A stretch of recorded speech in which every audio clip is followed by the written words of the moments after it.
साथियों, कर्जदारों के पक्ष में बहुत बड़ा निर्णय जयपुर कोर्ट ने दिया है। अब किसी भी कर्जदार को कोई बैंक वाला, कोई एनबीएफसी वाला प्रताड़ित नहीं कर सकता।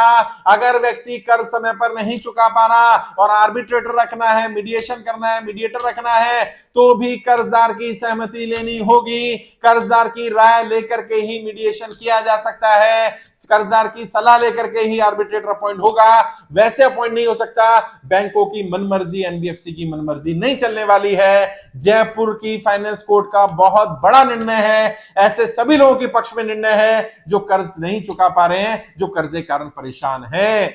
साथियों, कोर्ट भी हमारे पक्ष में काम कर रहा है, आरबीआई भी हमारे पक्ष में डिसीजन ले रहा है, वित्त मंत्रालय में भी बोला है, वित्त मंत्री ने खुद कहा था सदन में कि कोई इनह्यूमन बिहेवियर नहीं चलेगा, प्रताड़ित नहीं किया जा सकता, परेशान नहीं किया जा सकता। और अब ये जयपुर कोर्ट का निर्णय, जयपुर फाइनेंस कोर्ट ने निर्णय लिया है कि ऐसे कोई भी केस, ऐसा कोई भी जगह, ऐसा कोई भी मुकदमा, ऐसी कोई भी बात जहां पर आर्बिट्रेशन की जरूरत होगी, जहां पर एनबीएफसी वाला या बैंक अगर कोई किसी ने पैसा लिया और नहीं चुका पा रहा होगा, तो आर्बिट्रेशन तो किया जा सकता है, लेकिन किस व्यक्ति को आर्बिट्रेटर अपॉइंट किया जा रहा है उसकी जानकारी कर्जदार को देनी होगी। और ना केवल जानकारी देनी होगी, कर्जदार से सहमति लेनी पड़ेगी। मनमर्जी नहीं चलेगी। बैंक, एनबीएफसी अपनी मनमर्जी नहीं चला सकता कि किसी को भी आर्बिट्रेटर अपॉइंट कर दिया, किसी को भी मीडिएशन के लिए लगा दिया। मीडिएशन, आर्बिट्रेटर ऐसा ही बंदा होगा जो कर्जदार की सहमति से होगा, जिसको कर्जदार भी पसंद करेगा, अप्रूव करेगा। और ये बड़ी बात है, बार बार हमारी पक्ष में निर्णय आ रहे हैं और मैं आप सबसे बार बार कह रहा हूं, कर्ज के कारण कोई गलत कदम नहीं उठाना है। अभी इससे पहले पटना हाईकोर्ट ने निर्णय लिया था, अगर कोई सड़क चलते किसी की गाड़ी छीनता है तो यह अपराध माना जाएगा। आप लीगल तरीके से एक्शन लीजिए, आप सीजर को बुलाइए, आप सीजर का नोटिस दीजिए, तब आप गाड़ी लेकर के जा सकते हैं। वो भी उसके घर से लेकर के जाएंगे, उस एड्रेस से लेकर के जाएंगे जो रजिस्टर्ड एड्रेस है। सड़क चलते गाड़ी नहीं छीन सकते। ये पटना हाईकोर्ट का निर्णय था। अभी जयपुर कोर्ट ने निर्णय दिया है और अभी मैंने आपको बताया था, जैसे ही 10 लाख संख्या हमारे साथ हो जाएगी, हम सुप्रीम कोर्ट जा रहे हैं, पीआईएल लगाने जा रहे हैं, जनहित याचिका लगाई जाएगी। और मेरा पूरा विश्वास है, जैसे पटना हाईकोर्ट ने हमारा समर्थन किया, जैसे जयपुर कोर्ट ने हमारा समर्थन किया, सुप्रीम कोर्ट भी कर्जदारों के पक्ष में निर्णय लेगा, उनका समर्थन करेगा। बैंकों की बदमाशी नहीं चलेगी। एनबीएफसी वाले, बैंक वाले, साहूकार, रिकवरी वाले कोई बदतमीजी, कोई गाली गलौज, कोई मिसबिहेव नहीं कर पाएंगे। बैंकों को नियम को फॉलो करना पड़ेगा।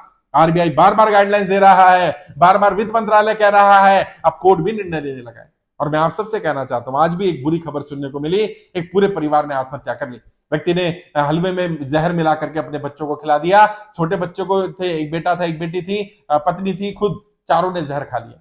साथियों, मैं हाथ जोड़ के विनती कर रहा हूं, ऐसा कोई गलत कदम मत उठाइए। आप कर्जे की दलदल में फंसे, इसमें आपकी गलती नहीं है। और आप देखिए ना, कोर्ट आपके पक्ष में बात कर रहा है यार। है, कर्जदारों के लगभग 250 से ज्यादा एप्लीकेशन थी जो इस तरह के आर्बिट्रेटर अपॉइंट कर दिए गए थे, मनमर्जी चलाई गई थी। जयपुर हाई कोर्ट ने उन सबको निरस्त कर दिया और उन्होंने कहा ऐसा नहीं किया जा सकता है, मनमानी नहीं चलेगी बैंकों की। अब बैंकों के खिलाफ कोर्ट भी आ गए हैं, कल सुप्रीम कोर्ट भी आ जाएगा। और मेरा विश्वास करिए, वर्तमान सरकार को भी निर्णय लेना पड़ेगा अगर वो रिपीट होना चाहते हैं, वरना जनता सरकार रिपीट होने नहीं देगी। अगर सरकार में बैठे लोग जनता की कर्जा माफी का निर्णय नहीं लेंगे या जनता को समय नहीं देंगे, जनता नेताओं को माफ करने वाली नहीं है, इनको वोट देने वाली नहीं है। बिल्कुल कोई गलत कदम नहीं उठाया। मैं बार बार बोल रहा हूं ना, नोटबंदी आपने नहीं करी भाई, जीएसटी आपने नहीं लगाया, लॉकडाउन आपने नहीं लगाया। जो काम आपने किया ही नहीं, उसकी सजा अपने आप को, अपने परिवार को क्यों देनी भाई? और आप बताओ ना, आप कर्जे दलदल में कब फंसे? नोटबंदी के बाद, जीएसटी के बाद, लॉकडाउन के कारण। यही रीजन रहा ना, व्यापार बंद हो गया, नौकरी छूट गई, कमाई का साधन नहीं रहा, कमाने वाला नहीं रहा, इसलिए तो आप कर्जे दलदल में फंसे हैं। कोर्ट आपके पक्ष में आ गया, आरबीआई आपके पक्ष में निर्णय ले रहा है, कल सरकार भी लेगी, वित्त मंत्रालय ने भी कहा है। विश्वास तो करिए, थोड़ा समय तो दीजिए।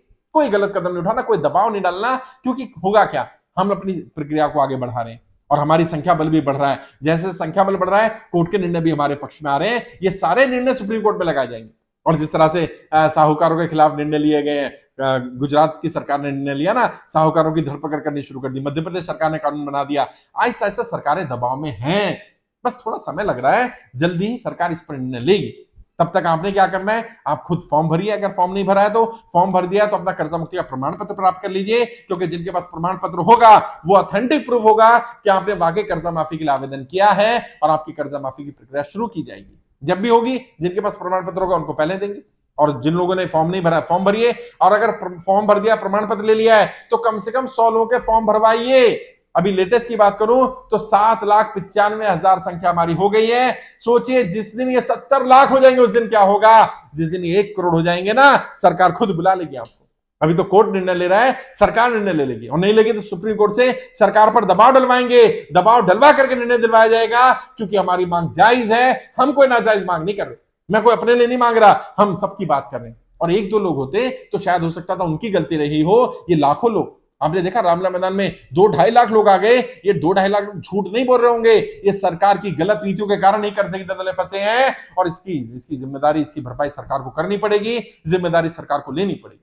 और आप लोगों को बताइए, इसको शेयर करिए ना, सारे व्हाट्सएप ग्रुप में, फेसबुक पर, हर जगह शेयर करिए, ज्यादा लोगों को जानकारी दीजिए। आपके जितने भी व्हाट्सएप ग्रुप हैं, नोन ग्रुप हैं, सब में बताइए देश में कर्ज मुक्त भारत अभियान चल रहा है। अभियान पूरी तरह से निःशुल्क है और कुछ बताने की जरूरत नहीं है। बोलिए गूगल पे सर्च करिए, देश में कर्ज मुक्त भारत अभियान चल रहा है। वीडियो का लिंक शेयर कर दो, कुछ मत बताओ कि आपने फॉर्म भरा है नहीं भरा, आप लिख करके भेज दो कि बहुत बढ़िया वीडियो, आप जानकारी को सुनिए और जानकारी अच्छी लगे तो आगे शेयर करिएगा। ज्यादा लोगों तक जानकारी पहुंच पाए, ज्यादा लोग जल्दी से हमारे साथ जुड़ जाएं। जितना जल्दी हमारे साथ संख्या बल बढ़ जाएगा, उतनी जल्दी हम सरकार पर दबाव बना पाएंगे और सरकार से कर्जा माफी का अपील और मजबूत तरीके से कर पाएंगे।